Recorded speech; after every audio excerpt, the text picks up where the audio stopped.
Bom dia.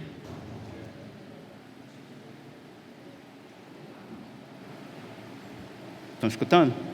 Ok. Bom dia, então, para todos. Hoje nós chegamos, então, à conclusão da nossa série sobre formação espiritual. Então, queria te convidar mais uma vez a voltar e abrir no livro, na carta de Tiago, capítulo 1, os versículos 2 ao 4. A mesma passagem que nós lemos na semana passada, vamos retomar o texto. Tiago 1, versículos 2 ao 4. Meus irmãos, considerem motivo de grande alegria o fato de passarem por diversas provações, pois vocês sabem que a prova da sua fé produz perseverança, e a perseverança deve ter ação completa, a fim de que vocês sejam maduros e íntegros, sem lhes faltar coisa alguma. Vamos orar. Senhor Deus, esta é a palavra do Senhor, e nossa oração nesta manhã é para clamar ao Senhor para que Cristo seja exaltado através da palavra do Senhor. É o que desejamos e oramos no nome dele, Pai. Amém. Então, na semana passada, nós olhamos para a primeira parte dessa mensagem sobre o sofrimento como um agente de mudança, de transformação, de formação de Cristo em nós. E vocês se lembram que eu comecei de trás para frente, primeiro olhando brevemente para o versículo 4 desta passagem, e como que ela resume a ideia central da série, que é a formação de Cristo em nós, ao dizer que a ação completa da perseverança é que sejamos maduros e íntegros. Em seguida, nós gastamos um tempo maior no versículo 3, olhando primeiramente para a importância da perseverança e depois para o sofrimento, como uma das principais formas pela qual a nossa fé é provada. Eu mencionei a definição de sofrimento que a autora Elizabeth Elliot traz no seu livro O Sofrimento Nunca é em Vão, que diz que sofrimento é ter o que você não deseja ou desejar o que você não tem. Vimos que existe um tipo de sofrimento também, que é o sofrimento por fazer o bem.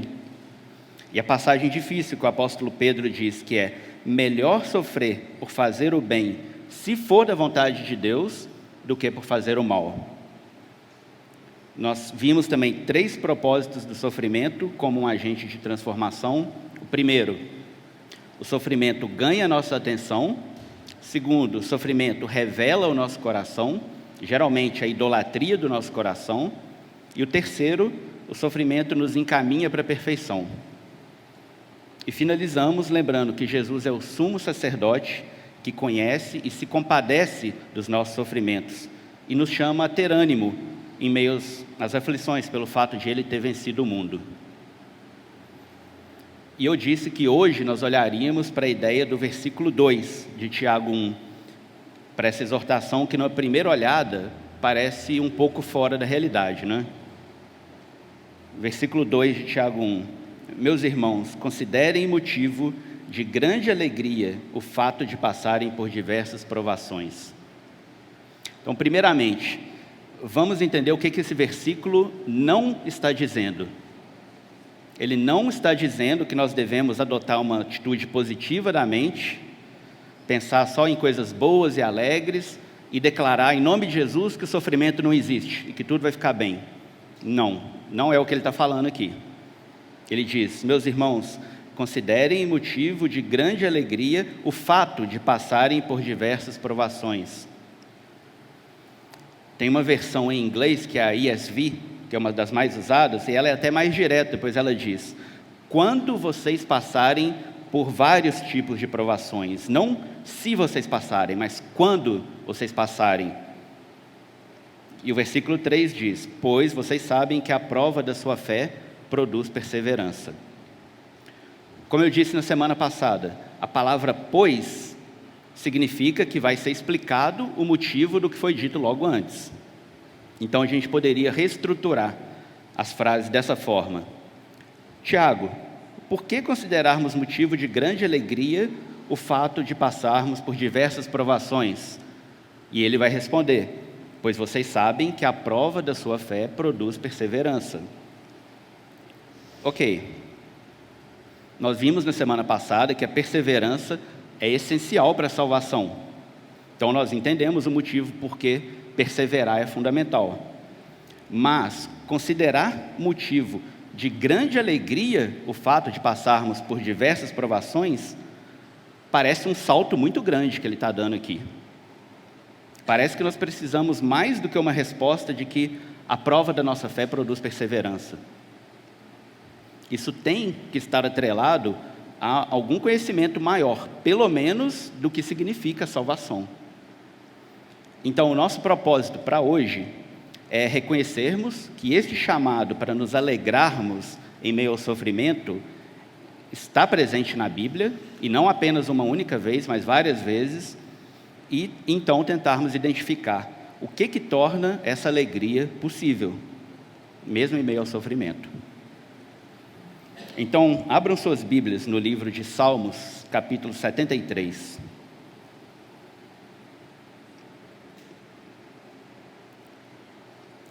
Salmo 73, eu vou ler do versículo 1 até o versículo 20.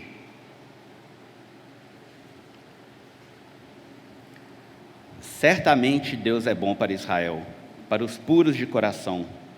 Quanto a mim, os meus pés quase tropeçaram, por pouco não escorreguei, pois tive inveja dos arrogantes quando vi a prosperidade desses ímpios.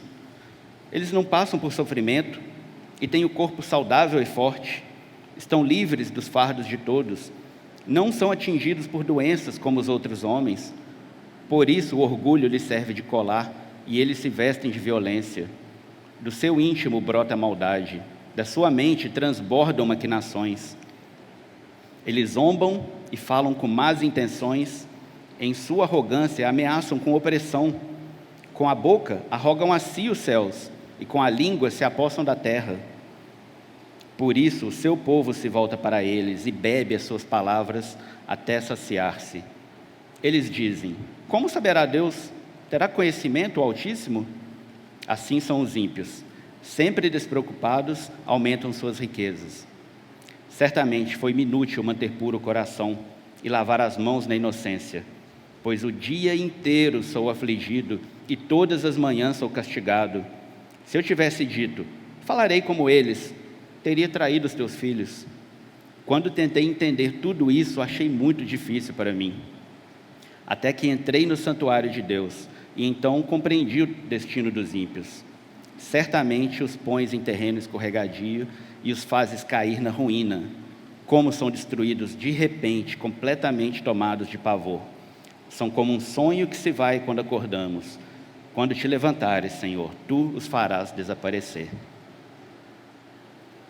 Então, se você, assim como eu, tem como característica, para o bem ou para o mal, um senso de justiça muito alto, você consegue entender o sofrimento pelo qual o salmista está passando aqui.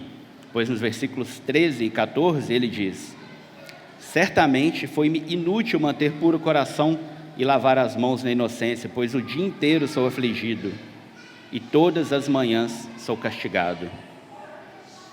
E ao mesmo tempo, o que os olhos naturais dele conseguem ver ao olhar para os ímpios é, versículo 4, a impressão de que os ímpios não passam por sofrimento.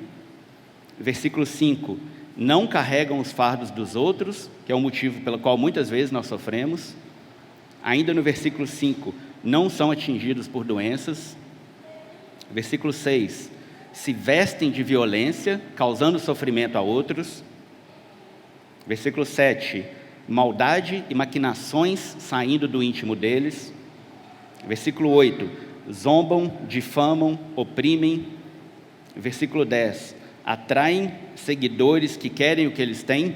Tem muita gente inscrita no canal deles. No versículo 12, estão sempre despreocupados e prosperando. Ou seja, além do sofrimento diário pelo qual o salmista passava, ter que encarar essa aparente injustiça, com tudo dando certo para os ímpios, sem dúvida alguma fez o sofrimento dele aumentar. Em 2003, mais ou menos 1 ou 2 meses antes da minha conversão, eu participei de um retiro organizado pela equipe de missionários do Campus Outreach, e era um retiro evangelístico, com muitos estudantes universitários de vários cursos da UFMG, da Universidade Federal de Viçosa. E naquele retiro, nós assistimos ao filme Sinais. E esse filme serviu como base para direcionar as discussões, as conversas que nós teríamos naquele final de semana. Aquela foi a única vez que eu assisti aquele filme, então eu não me lembro de tantos detalhes após 20 anos de ter assistido ao filme, mas eu me lembro que o ator principal era o Mel Gibson e que ele fazia o papel de um pastor que havia perdido a esposa recentemente, e ele tinha um casal de filhos também, sendo que um dos filhos dele era asmático. Esse pastor, então, ele se revolta contra Deus após a morte da esposa e abandona a igreja. E aí tem uma invasão alienígena, a história se desenrola. Mas uma cena que eu me lembro muito é quando um dos alienígenas sequestra o filho desse pastor e lança um gás venenoso nas narinas dele, enquanto o menino estava desacordado. Aí vem uma cena de luta, o pai consegue resgatar o menino, e no final das contas, ele percebe que foi justamente por causa da asma do filho e pelo fato das vias aéreas dele terem se fechado durante aquela crise que ele teve, é que o veneno não conseguiu penetrar e entrar no organismo do menino, e ele sobreviveu. Então, esse pastor reconhece aquela situação como um sinal divino e, eventualmente, ele volta para a igreja e inicia uma reconciliação com Deus. Então, quando pensamos, com certeza, no momento de luto, no momento de sofrimento daquele pastor, ele teve muitos questionamentos a Deus, e sobre Deus também. É o que nós vemos também, por exemplo, nas palavras de Jó, quando ele direciona perguntas muito pesadas, mas muito honestas para Deus, no meio do sofrimento dele. No capítulo 3 do livro de Jó, ele faz as seguintes perguntas: por que eu não morri ao nascer e não pereci quando saí do ventre? Por que houve joelhos para me receberem e seios para me amamentarem? Por que não me sepultaram como criança abortada, como um bebê que nunca viu a luz do dia? E é o que parece ser a situação do salmista também. Depois de ver as coisas aparentemente dando tudo certo para os ímpios, e ele mesmo relatar suas aflições e castigos diários, ele diz no versículo 16: quando tentei entender tudo isso, achei muito difícil para mim. Aí então, vem o versículo 17, e alguma coisa muda. Ele diz: até que entrei no santuário de Deus, e então compreendi o destino dos ímpios. Para aquele pastor no filme, Deus se revelou ao usar a asma do seu filho, algo que facilmente ele teria visto apenas como um sofrimento sem sentido, em algo que foi usado para salvar o menino. Para Jó, Deus não respondeu nenhuma de suas perguntas, mas o que Deus fez? Ele revelou-se a si mesmo para Jó. A revelação de Deus transformou Jó, não as respostas que Jó esperava. E para o salmista, que achava muito difícil entender toda aquela injustiça e sofrimento, alguma coisa mudou e começou a fazer sentido para ele quando ele entrou no santuário de Deus. Tanto é que nós vemos um outro coração e uma outra perspectiva nas palavras dele a partir do versículo 21. Provavelmente as circunstâncias desse salmista ainda eram as mesmas, mas o coração dele estava diferente. Então, como que esse versículo 17 pode nos dar a base para explicar por que podemos nos alegrar, mesmo em meio às provações e ao sofrimento? Por que nós podemos, como cristãos, ter a atitude que Paulo descreve em 2 Coríntios 6, versículo 10, de estarmos entristecidos, mas sempre alegres? Como que isso é possível? Versículo 17, até que entrei no santuário de Deus.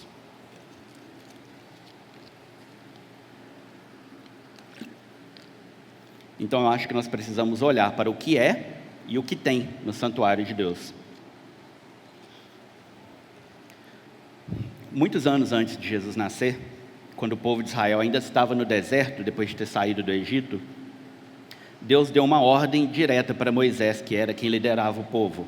ele diz em Êxodo 25, versículo 8: e farão um santuário para mim, e eu habitarei no meio deles. Façam tudo como eu lhe mostrar, conforme o modelo do tabernáculo e de cada utensílio. No Salmo 77, na versão Almeida Revista e Corrigida, o salmista diz o seguinte no versículo 13: o teu caminho, ó Deus, está no santuário. Que Deus é tão grande como o nosso Deus. O santuário, então, é o local onde Deus quer habitar com seu povo. Mas lembrem-se, por causa de Gênesis 3:6, que nós vimos na semana passada, por causa da entrada do pecado no mundo, Deus não poderia habitar diretamente em meio ao povo, pois a santidade de Deus teria consumido o povo de Israel. E Deus, então, fornece uma forma de estar em meio ao povo, porém com todo um sistema de proteção, através de leis cerimoniais e sacrifícios, para que o povo não morresse.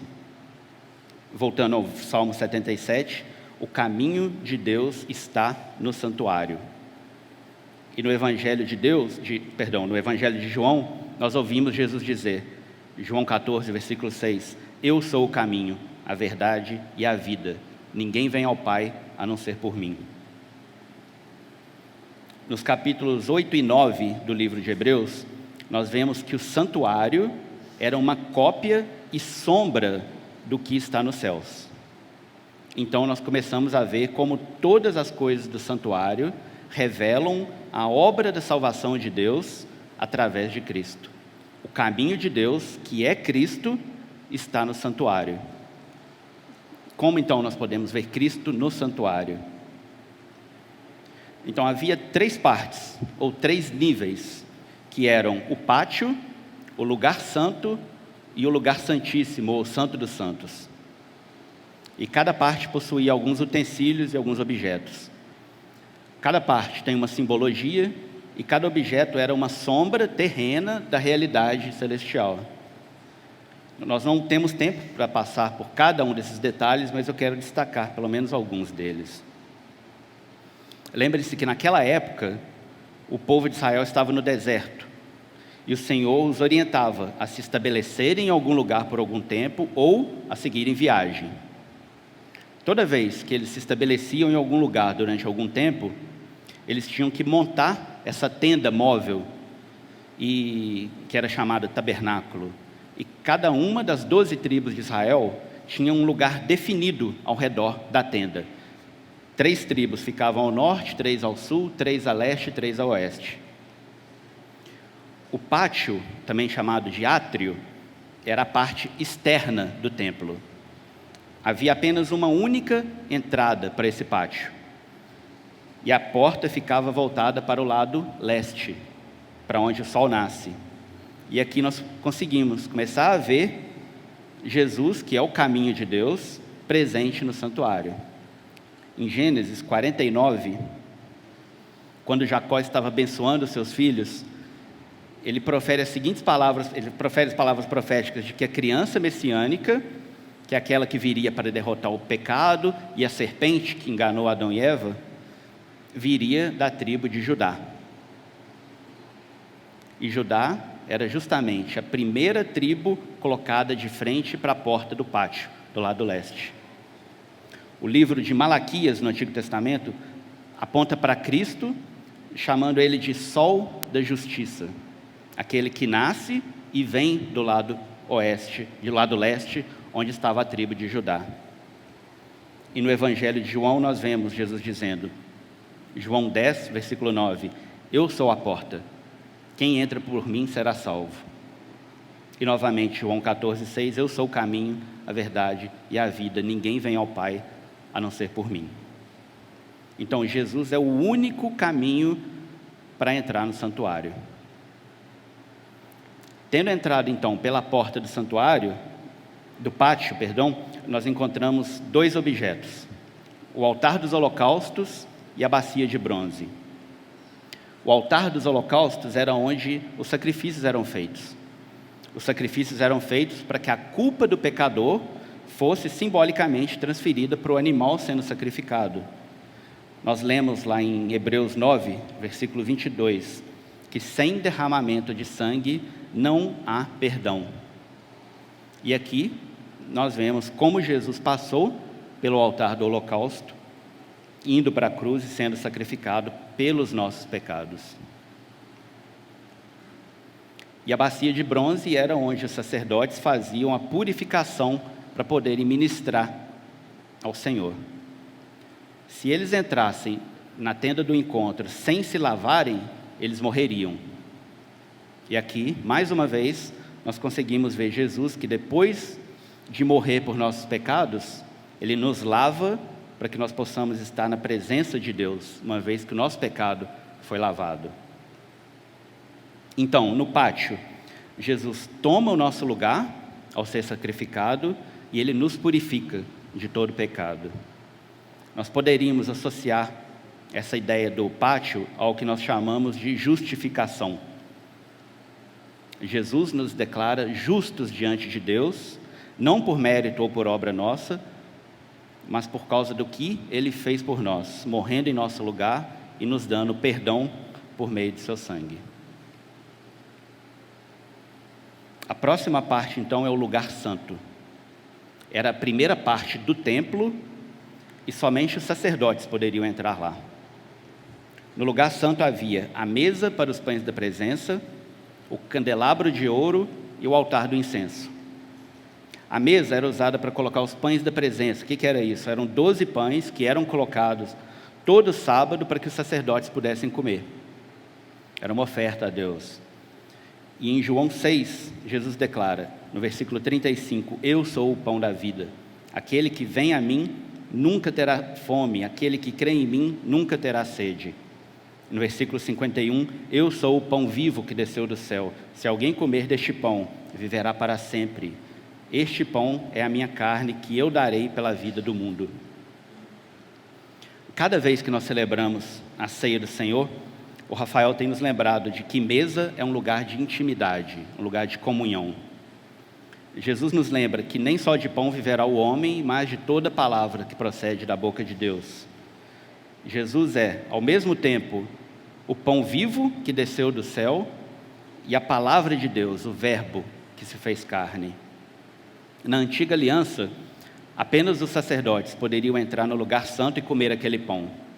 Na nova aliança, pelo sangue de Cristo, nós todos somos chamados de sacerdócio real e podemos participar da mesa com Ele, com intimidade, nos alimentando de Sua palavra e dele mesmo, em comunhão.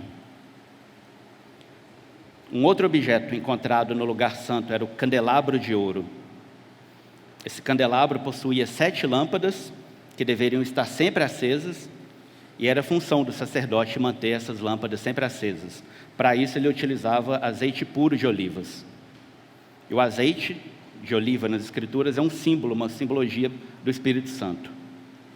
Em João capítulo 3, versículo 34, Jesus diz que Ele dá o Espírito sem limitações. Jesus é, ao mesmo tempo, o sumo sacerdote que sempre mantém acesa a lâmpada, nos iluminando pelo seu Espírito, mesmo em meio às trevas e em meio ao sofrimento, mas Ele é também a própria luz, como Ele diz em João 8, versículo 12, eu sou a luz do mundo, quem me segue nunca andará em trevas, mas terá a luz da vida.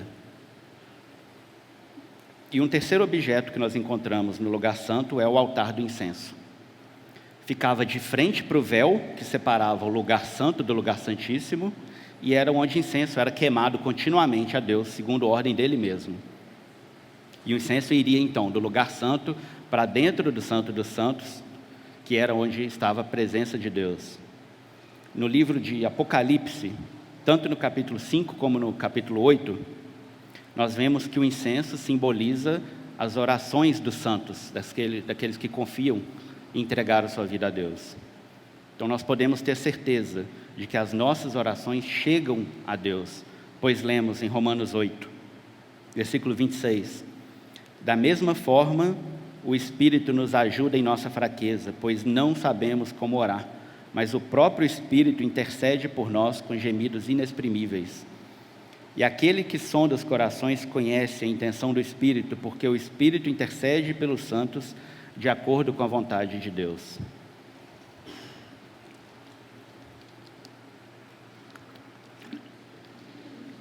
Em 1 João, capítulo 2, versículo 1, nós vemos que o próprio Jesus está junto ao Pai, como um advogado intercedendo por nós. Meus filhinhos, escrevo-lhes estas coisas para que vocês não pequem. Se, porém, alguém pecar, temos um intercessor junto ao Pai, Jesus Cristo, o justo. Então, nós poderíamos associar o lugar santo ao processo de santificação na nossa vida. É a transformação do velho homem no novo homem. A formação de Cristo em nós, através da comunhão com Ele por Sua palavra, por Seu Espírito que nos ilumina, para que nós brilhemos com a luz dEle, neste mundo de trevas, nessa presente era perversa, como Paulo diz, e através das orações a Deus, feitas em nome de Jesus. E por fim, depois do véu, nós temos o lugar santíssimo, ou Santo dos Santos. Era o lugar que representava a presença de Deus, e onde apenas o sumo sacerdote poderia entrar, e apenas uma única vez por ano, no dia da expiação, depois de um longo ritual de purificação. Vocês conseguem encontrar detalhes sobre o dia da expiação no livro de Levítico, capítulo 16. Mas resumindo, o dia da expiação simbolizava a expiação dos pecados de todo o povo de Israel, o que também aponta para Cristo. Então, no lugar santíssimo, havia apenas um objeto, que era a Arca da Aliança. Era uma arca de madeira, revestida de ouro puro, com uma tampa também de ouro, e nessa tampa continha 2 querubins de ouro também, com as asas estendidas cobrindo a tampa. A arca representava a aliança que Deus tinha feito com seu povo, além de representar a própria presença de Deus no meio deles. Hebreus 9, versículo 4, nós lemos que nesta arca estavam o vaso de ouro contendo maná, a vara de Arão que floresceu e as tábuas da aliança. O maná representava a provisão de Deus, o pão que caiu do céu. Jesus se declarou o maná que desceu do céu, como nós lemos em João 6. A vara de Arão que floresceu foi a mesma vara usada para tirar a água da rocha em Meribá, quando não tinha água para o povo de Israel no meio do deserto. Isso mostra o poder de Deus, que pode usar de coisas que não têm vida para trazer vida para o seu povo. Jesus é tanto a nossa rocha que nos sustenta, como a água viva que nos sacia. E as tábuas da aliança representam a lei perfeita de Deus, que ao mesmo tempo revela que todos pecamos e fomos destituídos da glória de Deus, mas também aponta para Cristo, aquele que cumpre a lei perfeitamente no nosso lugar. E além disso, como vimos na semana passada, Jesus é o sumo sacerdote perfeito que entrou no verdadeiro Santo dos Santos, que está nos céus, rasgando o véu que nos separava por meio da sua morte na cruz e abrindo o caminho de volta para a presença de Deus, que havia sido perdida depois de Gênesis 3:6. E Jesus continua oferecendo intercessões por nós, continuamente. Então, o Santo dos Santos representa a presença perfeita de Deus que um dia nós experimentaremos. Em 1 Pedro, capítulo 1, ele menciona os sofrimentos de Cristo e as glórias que se seguiriam àquele sofrimento. Em outras palavras, primeiro viria o sofrimento, depois a glória. Então poderíamos associar o Santo dos Santos à glorificação, quando estaremos para sempre na presença de Deus e estaremos totalmente livres do pecado e de todo sofrimento. Paulo resume muito bem toda essa ideia em Romanos 5, versículos 1 e 2. Tendo sido, pois, justificados pela fé, justificação, temos paz com Deus por nosso Senhor Jesus Cristo, por meio de quem obtivemos acesso pela fé a esta graça na qual agora estamos firmes, a santificação, e nos gloriamos na esperança da glória de Deus, é a glorificação. Então, no santuário, vemos Cristo nos conduzindo por todo esse caminho, mesmo quando esse caminho envolve sofrimento. Isso é motivo de alegria. Aqui, as palavras do salmista fazem sentido.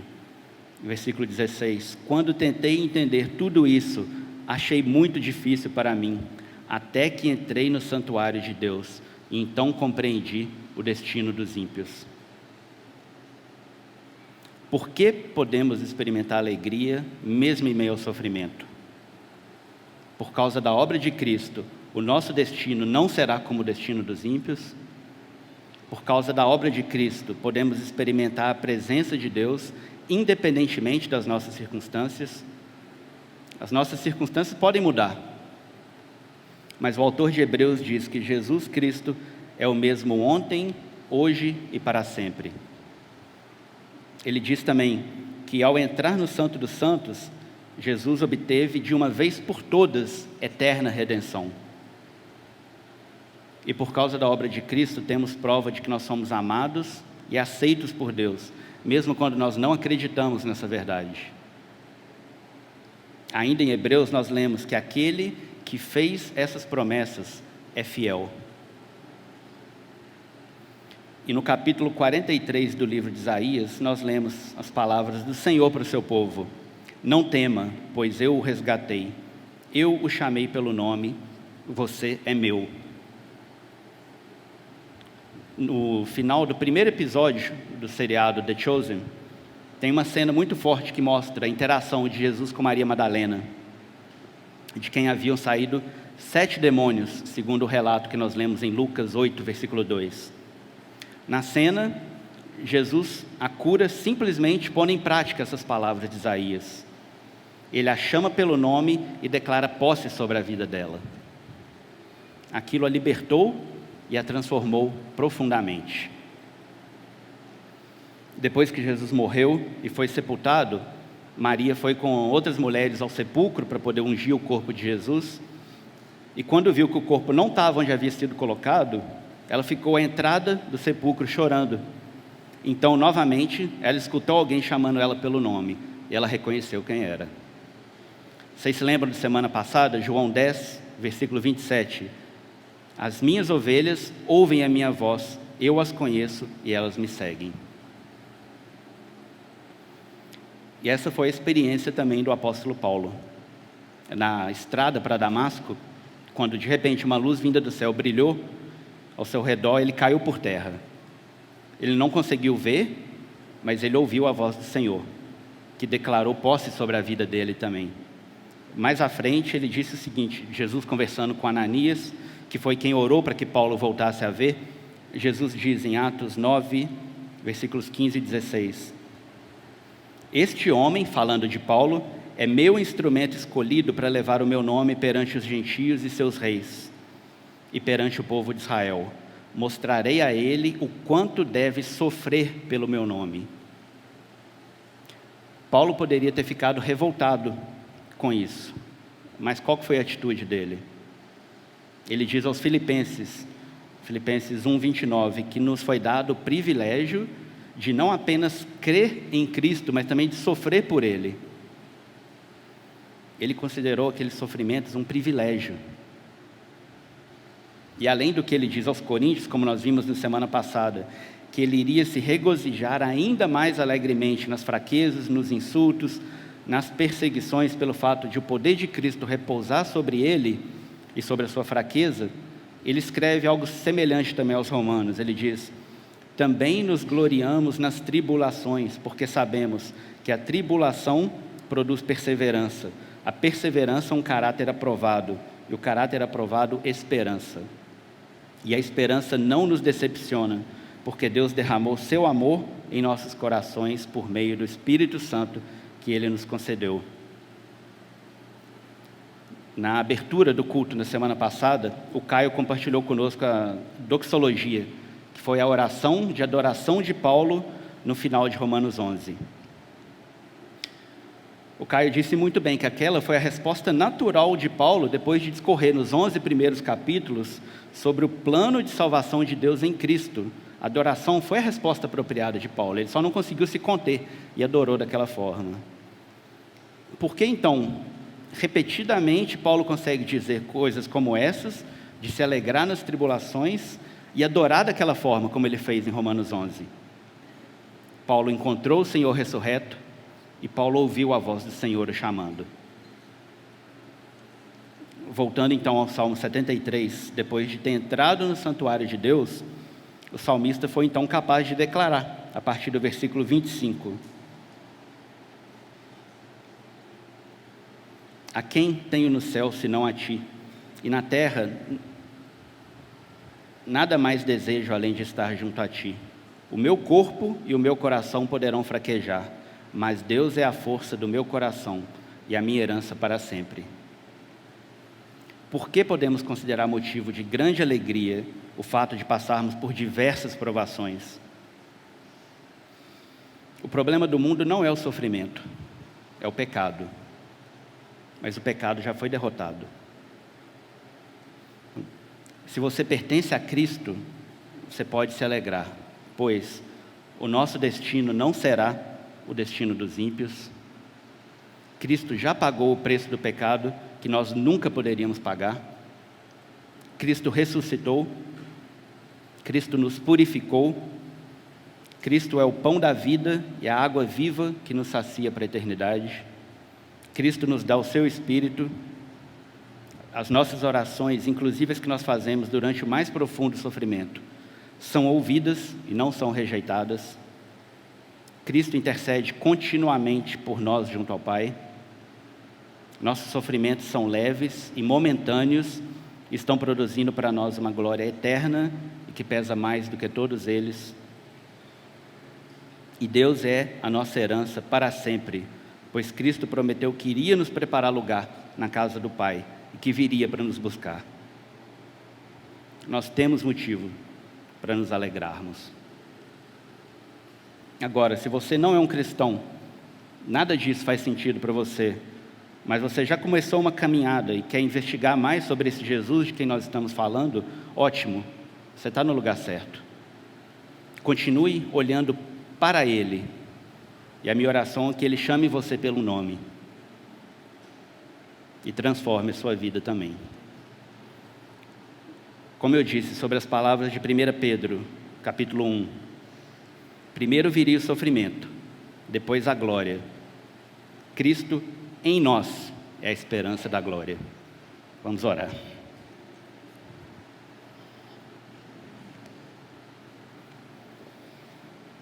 Oh Pai, nós queremos nos alegrar, mesmo em meio às provações, às tribulações, ao sofrimento,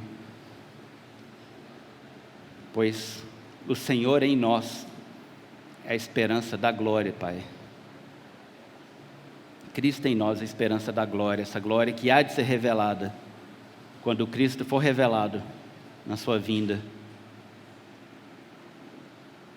Ajuda-nos, Pai, a perseverar, ajuda-nos a sermos encontrados nele, sustenta nossos passos, sustenta para que perseveremos em meio às dificuldades, em meio aos sofrimentos. Queremos colocar os olhos no Senhor. O Senhor é aquele que nos sustenta, que sustenta todas as coisas pela palavra do seu poder. Então pedimos, Pai, transformação completa do nosso coração, para que a gente não tenha corações que murmuram, que reclamam, por olhar apenas para dentro de nós mesmos ou para as nossas circunstâncias, mas queremos olhar para essa palavra do Senhor, que revela o Cristo, aquele que morreu em nosso lugar, aquele que ressuscitou, aquele que nos perdoa e aquele que nos faz promessas preciosas de vida eterna. Queremos estar contigo, Pai, por toda a eternidade. Queremos estar com o Senhor, mais do que as tuas bênçãos. Queremos o Senhor. O Senhor é digno, o Senhor é a nossa herança e nós queremos ter essas verdades gravadas em nossos corações.